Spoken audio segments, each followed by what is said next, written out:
నిన్న తిరుమలకి వెళ్ళి వచ్చానండి. సో మా వెంకటేశ్వర స్వామి దర్శనం అయితే చాలా బాగా జరిగింది. చాలా హ్యాపీ అయిపోయాను. దట్టు నిన్న నా కూతురు బర్త్డే అనమాట. ఆ బర్త్డేకి ఆమె తిరుమలకి వెళ్దాం మమ్మీ అని చెప్పేసి అంటే, సో తిరుమలకి వెళ్ళడం జరిగింది అనమాట. దర్శనం అయితే చాలా బాగా జరిగింది. నా బిడ్డ అయితే చాలా హ్యాపీగా ఫీల్ అయింది. ఆ తర్వాత అక్కడ వెంగమాంబ అన్నసత్రంలో అన్నపానీతులు చాలా ప్రసాదాలు చాలా బాగున్నాయండి. మా పాప తిని మమ్మీ ఇక్కడ బాగుంది మమ్మీ అని చెప్పేసరింది. నేను మొన్న మా అత్త మా మామయ్య దేవి వెళ్ళాం కదా, సో మా పిల్లలు రాలేదు. సో నిన్న మా చిట్టి తల్లి మా చిన్నవాడు నేను మా వారు వెళ్ళామన్నమాట. చాలా బాగుంది. కొండ మీద కూడా చాలా నీట్ గా ఉందండి. ఎస్పెషల్లీ ఇంకొక విషయం చెప్పాలంటే, లడ్డు తిరుమల లడ్డు ప్రసాదం అయితే అస్సలు ఎంత టేస్ట్గా ఎంత బాగుందో.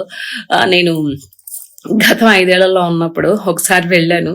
తిరుమల లడ్డు అంత వరస్ట్ గా ఉండే, కానీ ఇప్పుడు చాలా బాగుంది.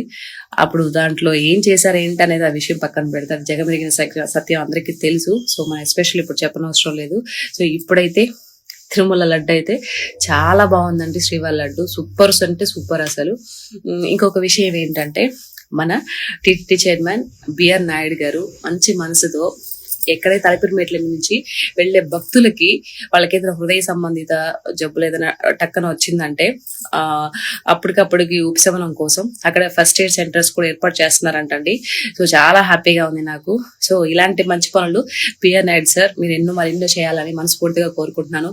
ఆ వెంకటేశ్వర స్వామి మీకు పుష్కలంగా నిండు ఆరోగ్యాన్ని ప్రసాదించాలని మనస్ఫూర్తిగా కోరుకుంటూ ఓం నమో వెంకటేశయ్య.